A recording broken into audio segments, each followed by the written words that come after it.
Thank you for joining me. My name is Mark McCready, and I'm the pastor of Everyday Hope Church located in Wauseon, Ohio. For the next few minutes, we're going to take a quick journey through a passage that I recently preached on. What normally would be a 30-minute sermon, we're going to try and unpack in the next 15 minutes or so. If you have your Bibles handy then, please turn with me to John chapter 18, and we're going to start at verse 1. When Jesus had spoken these words, he went forth with his disciples over the ravine of the Kidron, where there was a garden, in which he entered with his disciples. Now Judas also, who was betraying him, knew the place, for Jesus had often met there with his disciples. Judas, then, having received the Roman cohort and officers from the chief priests and the Pharisees, came there with lanterns and torches and weapons. So Jesus, knowing all the things that were coming upon him, went forth and said to them, "Whom do you seek?" They answered him, "Jesus the Nazarene." And he said to them, "I am he." And Judas also, who was betraying him, was standing with them. So when he said to them, "I am he," they drew back and fell to the ground. Therefore he again asked them, "Who do you seek?" And they said, "Jesus the Nazarene." And Jesus answered, "I told you that I am he. So, if you seek me, let these go their way." And to fulfill the word which he spoke, "Of those whom you have given me, I lost not one." Simon Peter then, having a sword, drew it and struck the high priest's slave, and cut off his right ear, and the slave's name was Malchus. So Jesus said to Peter, "Put the sword into the sheath. The cup which the Father has given me, shall I not drink it?" This to me is an incredible story. As I was preparing for this message, I honestly was left in awe as I was confronted with some of the things that surface in this text. Let's start off with just the heading. When I read my Bible, it says this is the betrayal of Jesus by Judas. And that really is what's happening. That's kind of the factual things that we would see on the surface. But what I really do see is something very different. Throughout our time together, I want to emphasize that as much as it was the betrayal of Judas, how Judas is betraying Jesus, this is very much Jesus really voluntarily surrendering. This is Jesus in total control of the situation. And that's really what has impressed me about this whole thing. So we have Judas, who really acts in a very cowardly way.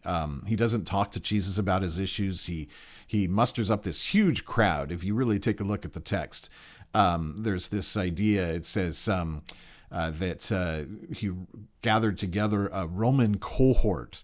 And those numbers are actually quite high. If you do the research on what a cohort is, you can see numbers that rise as far as 480 to 600 soldiers. You also have the chief priests, and you have the officers from the chief priests and the Pharisees. You have this large collection of people, and it's like to arrest one person, to arrest Jesus. And to me, it's just overkill, and it speaks to a cowardly effort by Judas. And so you have all these people coming, and not only that, but they go in the cover of darkness, which partly explains why there's this whole identification issue. You know, who are you seeking? And Jesus saying, "Here I am." And you're in the garden, and you're away from the city of Jerusalem, and it's dark, and the best to actually guess is that this is happening after midnight and potentially as late as 2-3 in the morning. And so that gives you an idea of some of the timing and the place, which just emphasizes Judas's cowardice. But to me, there's something powerful about what's happening in that Jesus is doing this voluntarily. Jesus knew that the crowds were rising against him. Jesus knew the religious authorities were against him, and he knew the time was up. And so what he does is he goes to the garden. He goes to a place that everybody knows that he spends time at. In fact, that's what the text is actually telling us. It says that Judas, who was betraying him, knew the place, for Jesus had often met there with his disciples. If Jesus really wanted to avoid getting betrayed, if Jesus wanted to avoid getting captured, if this was an involuntary thing, he could have gone somewhere else. He could have gone and hid. He could have done all kinds of things. But he went to a place that he knew Judas would be able to find him at. And so that's kind of the first step of something that I see that hints at and is very clear in the end that Jesus is fully in control here.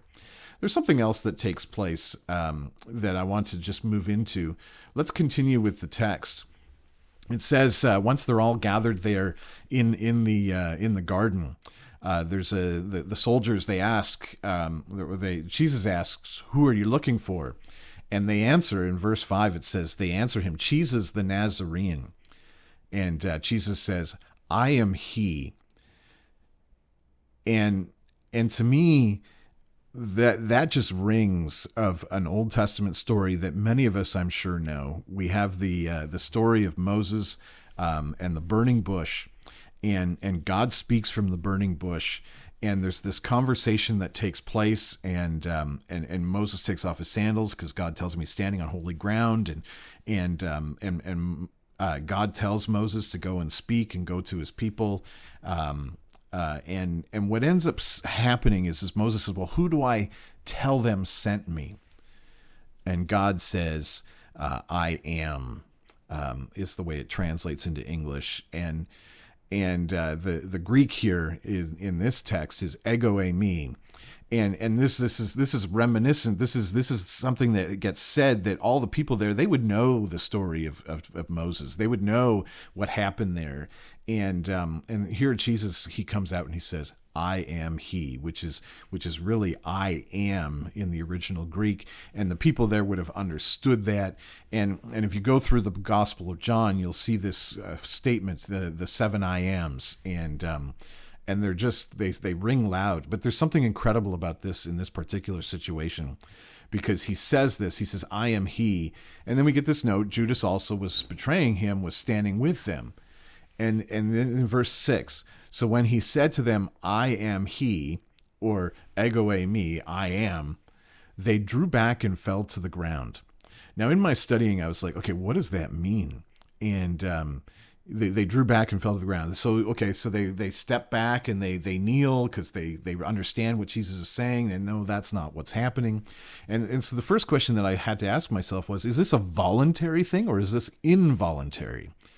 And the idea that happens, the concept of what we're getting, if we try to really draw a picture of this is not voluntary. This is involuntary.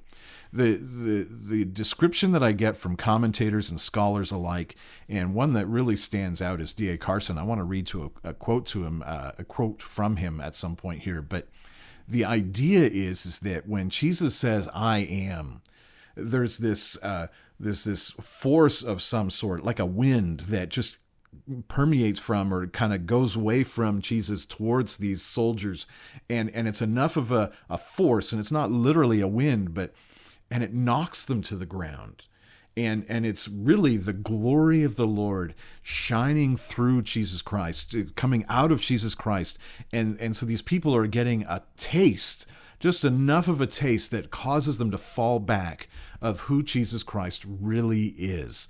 And this is an incredible thing to think about. And so just to read you the quote, see if I can find it here. D.A. Carson, he says this. He says, "This was not merely self-identification. This was a self-revelation. Christ's majesty burst forth with such power that it prostrated them by the breath of a single word." And that's the image I want us to understand. That's what I want us to grasp is that as Jesus is there in the garden and Judas comes with this cohort and the religious leaders, and they're coming to arrest Jesus, he manifests his glory to the people, and they fall back involuntarily because of being witness to the glory of God manifested in Jesus Christ. And it's so overpowering for them that they fall back involuntarily.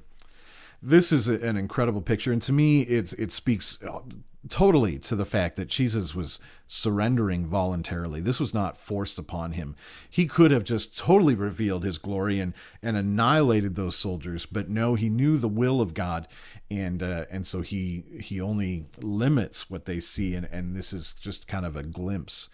But if we carry on in the text, The question gets asked again, who are you seeking? And Jesus, they say, we're seeking Jesus, the Messiah.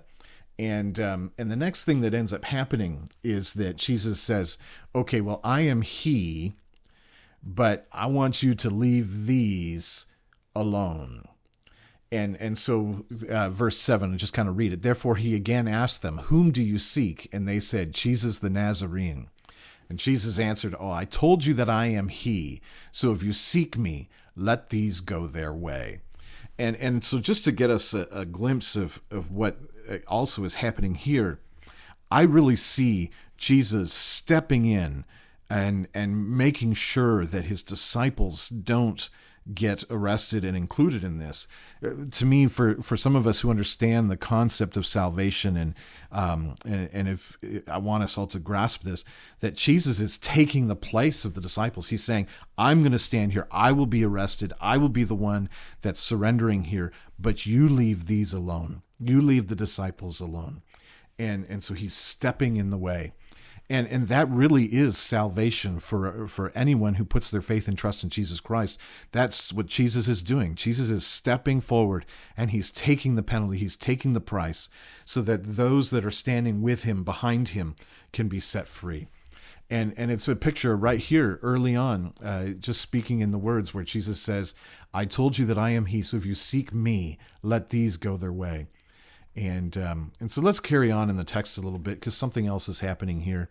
We get to verse 10. It says, Simon Peter, then having a sword, drew it and struck the high priest's slave and cut off his right ear. And the slave's name was Malchus.